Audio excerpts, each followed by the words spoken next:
So, guys, good evening. Welcome back to my channel again. I'm Tassos. As you can see, the only arcade that's laid on right now is Mortal Kombat, the arcade one-up cabinet of Mortal Kombat.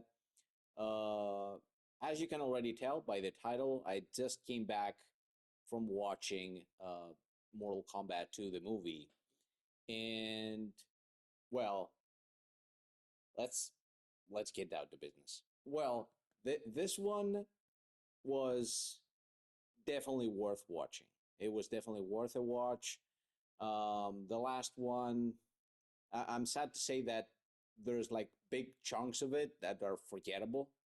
Um, but then again, there are parts that kind of given you that could give you hope that if there was a sequel, which was hinted at the end, that it would be probably worth checking out. Probably. I mean, there were chunks in the movie that were redeeming values, like everything involving Scorpion and Bihan. Wow, it got me sold. Like it had this really good start, really strong start, and then you move on with Bihan, like the original Sub Zero. It almost felt like part horror movie, part mystery. I don't know. It was worth it, like the early parts at least. And then it got to a big part where I didn't actually care for characters that didn't even make sense for me not to care. Like Liu Kang. Liu Kang in the previous movie, Mambo Jumbo. He just is shown, thrown in there into the fray, and absolutely no character development whatsoever. And there's a big chunk that they're just moving in the desert that I didn't actually care. And then we will move on to this movie. And let me tell you whatever problems there were in the previous one, uh, you can get those and toss them out. Sorry about my moves here. Like I have a kind of like a short shoulder uh, from having had a rough sleep last night. But anyways, you can just take every problems of the previous movie, just throw them out the window. Those are gone. Those are absolutely gone. The movie gets straight to the point, which it might be something that people might hate. Some people might hate, but people that had already watched the previous movie to this one, they'd rather have this fast-paced movie that actually does more things right than wrong, get more things right than wrong, than have another one like the first one, like exactly like the first one. So, without trying to talk about too many spoilers, because we will have those as well, um, I'll tell you this: that this movie was really gory.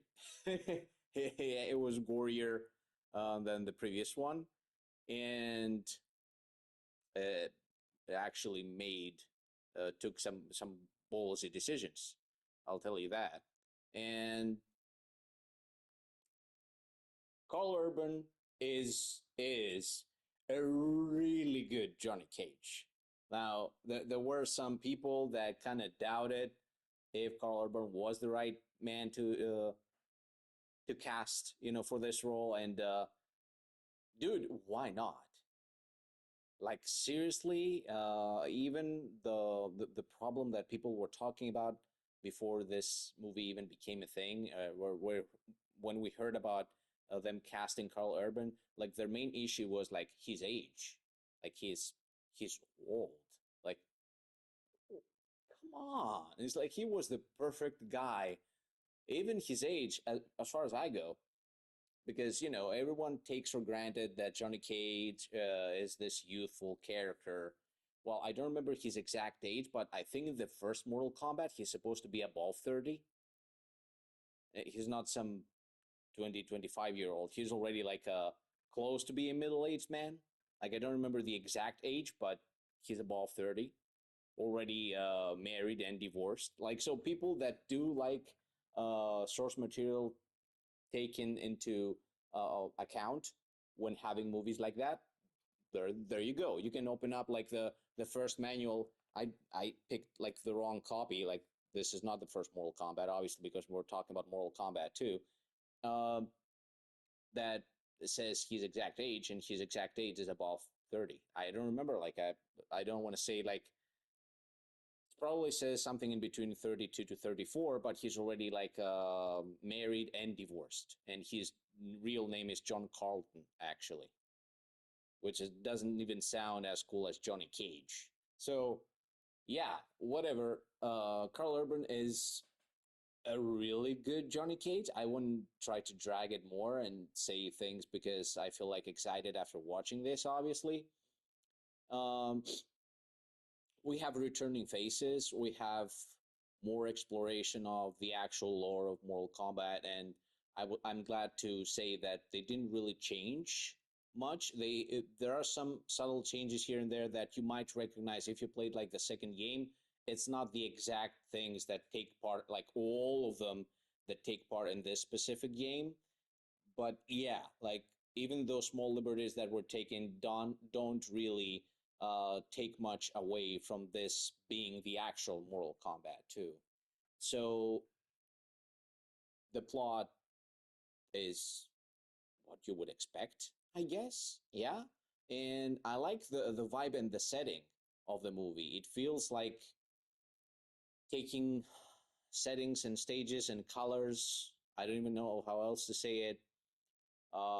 Imagine like having a mixture of Deadly Alliance and Deception. Like it's kind of dark, has that kind of architecture. I kind of liked it actually. We do get lots of Easter eggs in this one, which I will be talking like in the part of the spoilers. And again, the pace is really nice. You don't really get to be bored at all. You came in to say to watch a movie called Mortal Kombat 2, and this is exactly what you get. It's gory, has fatalities. Wow, I absolutely loved it. Again, you have some faces from the first movie. You have some returning characters. Really great job well done. So now, so let's talk a little bit about the plot of the movie, and here is where I'll start to analyze what I liked specifically in the movie. Little things that kind of annoyed me, maybe, even though I'm too excited right now to even talk in a negative way about this movie. First of all, the movie starts off with the lore around Edenia and around the time where Shao Kahn actually won the last tournament versus Edenia and enslaved Edenia. So, yeah, sorry about saying Edenia like a million times, but we basically see the fight between him and King Jared. And wow, this guy Martin, like, oh my God, why do I forget like the whole name? He makes an amazing Shao Kahn. You will absolutely hate him, and that automatically means job well done. He's exactly like I would imagine him to be, and in fact, he is exactly like Mortal Kombat 9, which is like a reimagining of Mortal Kombat 2. If we take into account what's happening like in MK universe, you actually see this guy, and he's a massive, unstoppable force. And King Jared does put up a great fight, but he loses his life, and obviously, Outworld wins. Shindel is taken, as wife, and Kitana as Shao Kahn's daughter. And the beginning was so emotional. I was like, holy shit, they really start strong with this one. So I get emotionally really attached to Kitana at this point. So that plays an immense role for the rest of the movie. And then we move on to the characters we already know from the previous movie, from the ones the Earth Warriors that did survive, and we also get to see, uh, and this kind of reminded me of the first Mortal Kombat movie in 1995, where the first time you see Johnny Cage, Lyndon Ashby Also amazing Johnny Cage, but I think Carl Urban is on par with this guy. He is that good. So we do get to see this tongue in cheek like action movie, like oh it's showtime, and Johnny Cage is shown into this through this VHS filter, kicking ass and doing like the splits above a rocket that was thrown from a rocket launcher. Like, whoa, crazy stuff. Like the stuff we would actually watch as kids in the early 90s and late 80s. And then they show in like a Comic Con or whatever that is, like they show this bored, middle aged, wore down Johnny Cage sitting on his bench, like waiting for someone to come in, ask for a photo, for an autograph or whatever. And it hit the spot for me because it's like this is exactly how I imagined they would pull off a Carl Urban Johnny Cage, like this guy that's like just hit the bottom of the barrel. He's been in action here like back in the day, like a famous actor, but past his heyday, past his prime. This is exactly how I imagined they would actually pull it off. And then we have like Sonya and I think it was Sonya. It was definitely Raiden along the that came along, and that they approach him while he's getting his stuff and tries to put it back in his car to just leave the Comic Con, the convention that he was in, whatever that was, and the I flipped, I lost my mind when he actually sees Raiden and the way he's dressed, and he throws this line about, oh, what you were dressing up as these characters from Little Trouble to Big Trouble to Little China, something like that. Like, and you remember the movie with Kurt Russell, and that hit me hard because Raiden was supposed to be inspired by one of these characters that harnessed thunder from that specific movie. In fact, many people thought that characters from that movie were, straight inspiration to the first Mortal Kombat. So that goes full circle.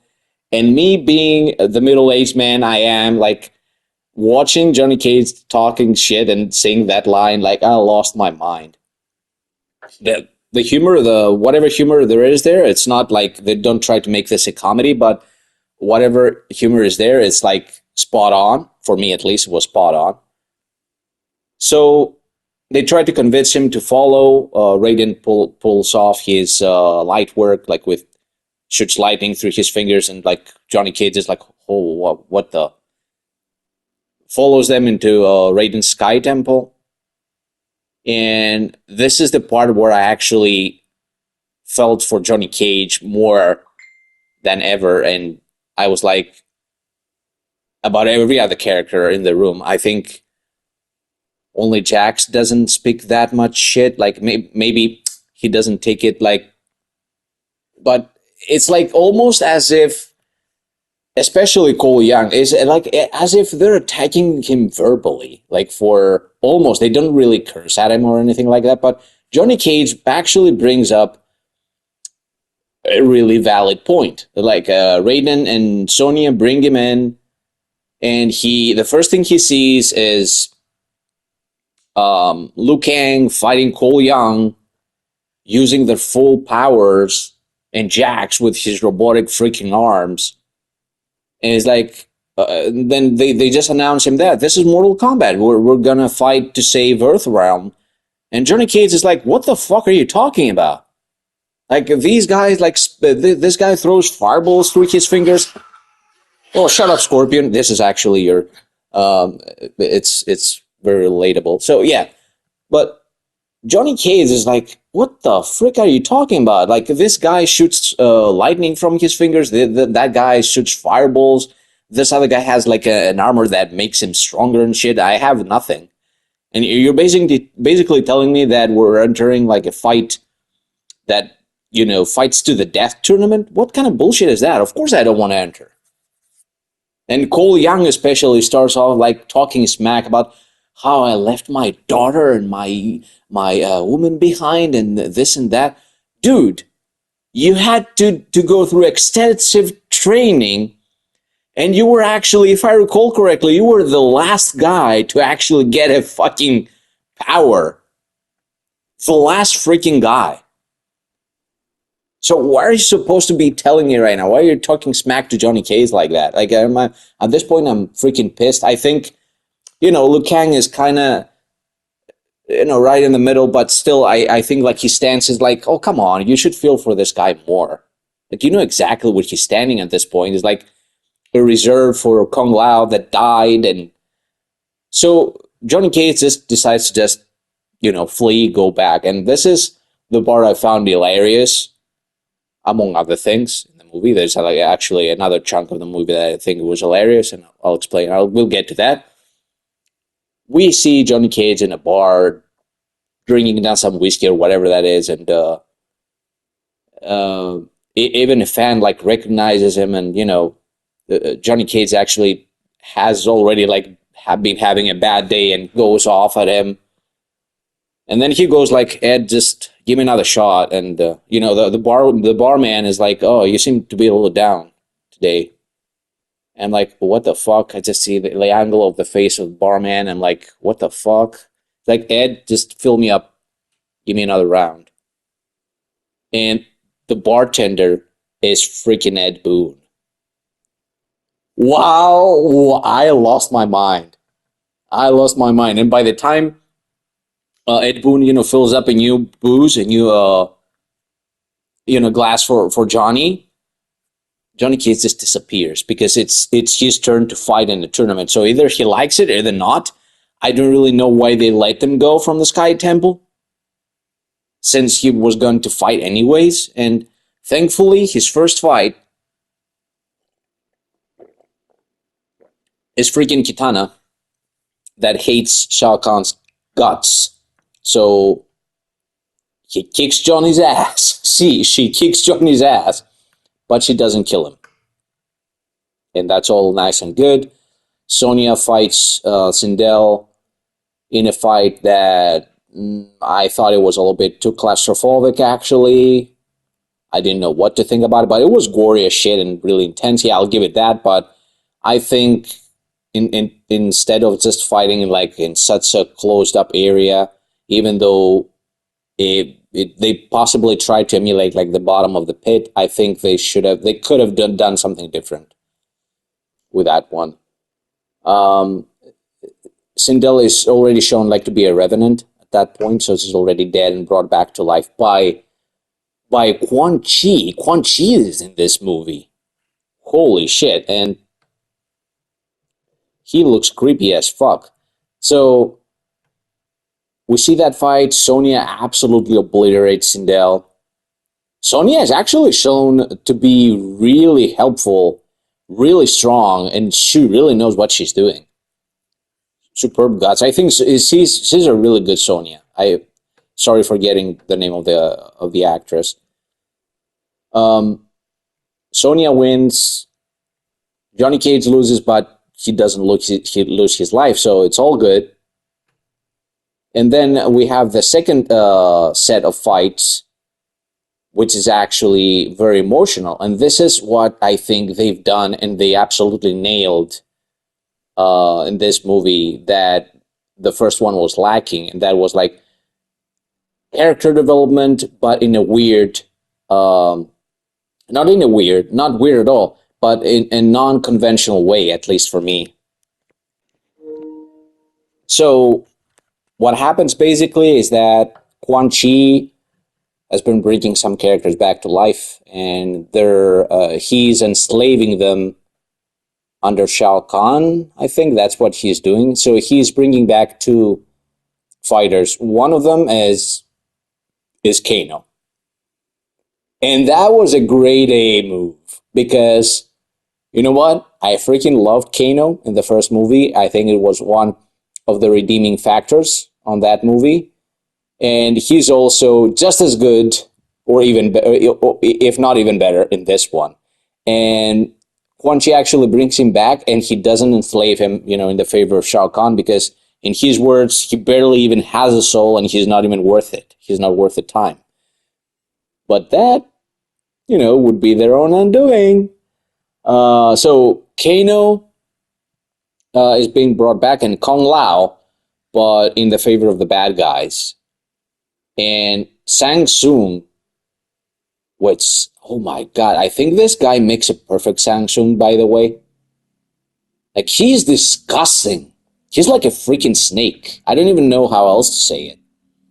And they create this plot. Well, they attack with Kung Lao. They slice Raiden's throat. And by using the amulet, Shinnok's amulet, the actual Shinnok's amulet, they drain most of his life force. So basically, Raiden is like left down there without his force to regenerate or to close the wound, to slowly die. And what do they do with that shit? They take the amulet back to Shao Kahn and they give it to him. Oh god, and they make him immortal.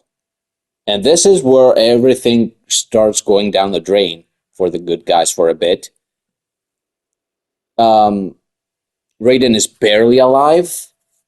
Shao Kahn is immortal. And the next set of fights, we get Jax versus Jade, which is a fight that it was fun, but I kind of knew exactly where this was going to, so I didn't care that much. It didn't have that sense of urgency anyway. And then you have Cole Young versus Shao Kahn, which is in the Deadpool. Great setting. And that what happens to Cole Young there is probably the best thing that could happen to Cole Young, because I didn't care one bit in the previous movie about this guy. His only redeeming factor for me in the first movie, it was that he's in the same bloodline as Scorpion. Nothing else. But he is brutally murdered by Shao Kahn. And the way this is being done in the movie, they actually made me like Cole Young through his death. Because Cole Young actually feels as if he could have won if it wasn't for Shao Kahn's immortality. Like, it feels so unfair. Like, you can see the shock in Cole Young's eyes. Like, what the? Like, the wounds that he's inflicting to Shao Kahn is like, you're starting to root for him, and immediately you realize, oh, that's not going to end well. Because imagine is as if Frieza actually managed to make her wish for immortality. So he just smashes his head with the mullet. And I'm like, fuck. They just offed one of the main characters like that. And that comes as a big shock, as a really big shock for me. And I immediately started liking Cole Young through his death. So take a note of that, because this is exactly what the movie does best. They bring character development for the characters through their fights. And why I'm saying that? It's not just Cole Young. It's also Liu Kang. Like, his fight with the Revenant Kung Lao is a pretty darn emotional fight. You can see sheer emotion through on Liu Kang's face. And the more the fight goes on, you feel for him. It's like he doesn't want to kill Kung Lao. He doesn't want to fight him. He wants to bring him back to the light.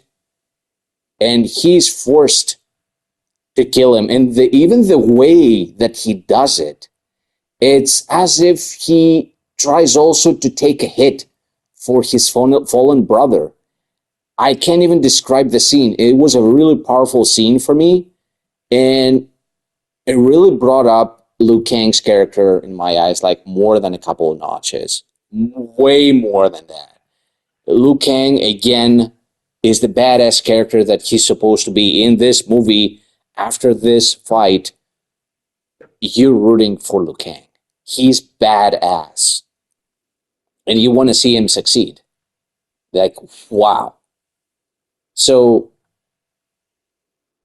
we go through that. Liu Kang wins. Cole Young is dead, and the bad guys have the amulet, and it's the amulet is in the hands of Bi-Han, the resurrected through Quan Chi original Sub-Zero.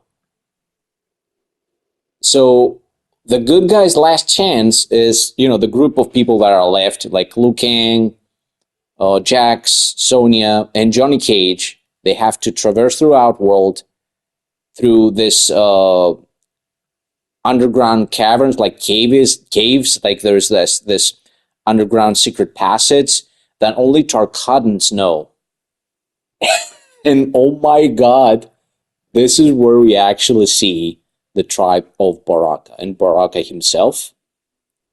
Baraka is so badass, a very irritable person, very ugly, ferocious, and the one that actually kicks him down more than a few notches and makes his miraculous comeback and starts believing in himself is freaking Johnny Cage. And I absolutely loved the fight between Johnny Cage and Baraka. Baraka becomes bros with Johnny Cage. He actually accepts him as his sensei. It's freaking ridiculous. It's hilarious. But you must see that fight. But for me, this is like the taking off of Johnny Cage. Baraka helps them up to one point to reach like the passage, the secret passage, so that they can try and get the amulet. But before they even manage to do that, the amulet is on the hands of, like I said, is given to Bi-Han. Bi-Han travels to the Netherrealm. So what's left to do? There's only Johnny Cage left. Jax dies. Good lord. And it's like Johnny Cage is captured by the bad guys, but he's saved by Kano. And they go to the Netherrealm, and this is where the badassery continues, because they enter initially a very beautiful place, like a beautiful garden, and guess who we see here? It's Hanzo Hazashi, Scorpion. Like, not in his ninja attire. He's just gardening. He's peaceful. It's the great man Sanada. Like, again, I forget the first name or the second. So, wow. Long story short, Johnny Cage says that they're actually looking for Bi-Han. Scorpion loses it because obviously all the beautiful garden that they're seeing, it's an illusion, it's a manipulation from Hanzo himself, from Scorpion. He's so powerful that he actually bends hell around him and makes his dreams like a reality. So instead of that garden, the moment he flips, the moment he hears the name Bi-Han, everything goes in flames like Silent Hill shit. And he's immediately gets the attire of Scorpion. And like he's like immediately gets this badass angry face like, I'm Hanzo Hazashi of the Shiraiu. Oh my god. Like I immediately get goosebumps because Scorpion is our man. I always will be. And they go in there to find Noob Saibot. And this is a phenomenal fight. Like Noob Saibot does all this crazy shit. He splits like in two because he has like a shadow and stuff. Obviously, the Netherrealm was like this kind of labyrinth that most of it like are platforms that underneath is like lava. So it's really hard to grab on Noob Saibot. Like he turns into a shadow, gets into the ground, and appears somewhere else. And for the most part, everyone is needed. Kano is needed.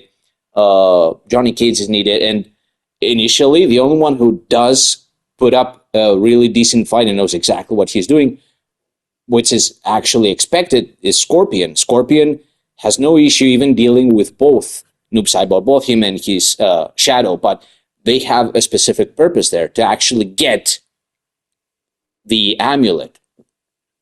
Long story short, Jade appears to help. They do get the amulet, and Johnny Cage does get his powers.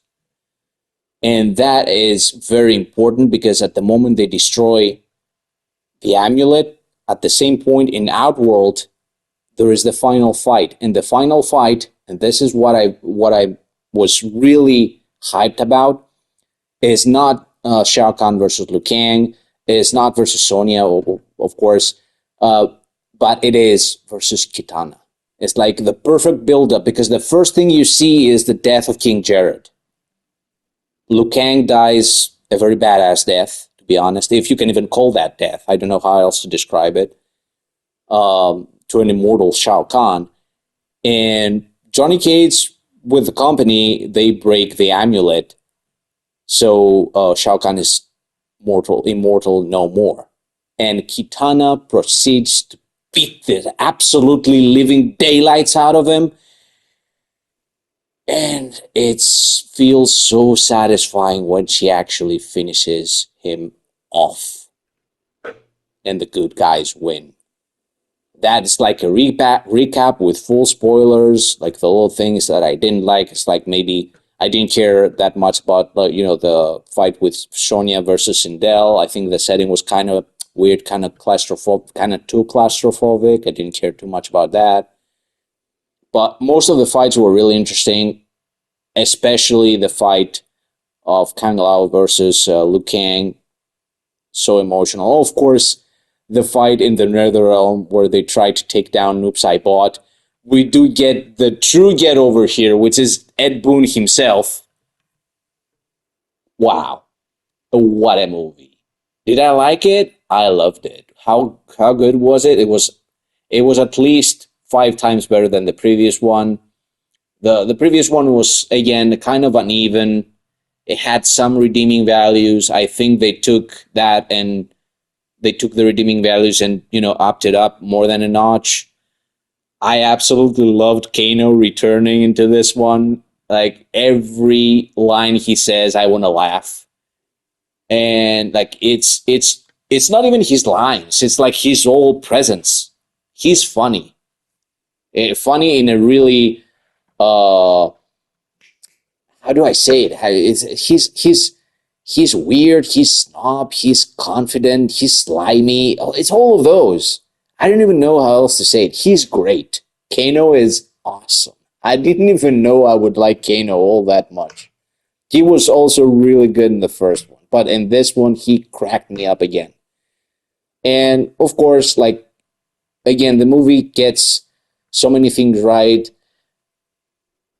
Make some ballsy moves by offing some of the main characters, but it's also established that they'll try in a potential sequel to bring those characters back because they're shown to actually hold captive Quan Chi. I don't know what that will lead to. It could probably lead to the resurrection of Shinnok, bringing him out of the Netherrealm. I don't know.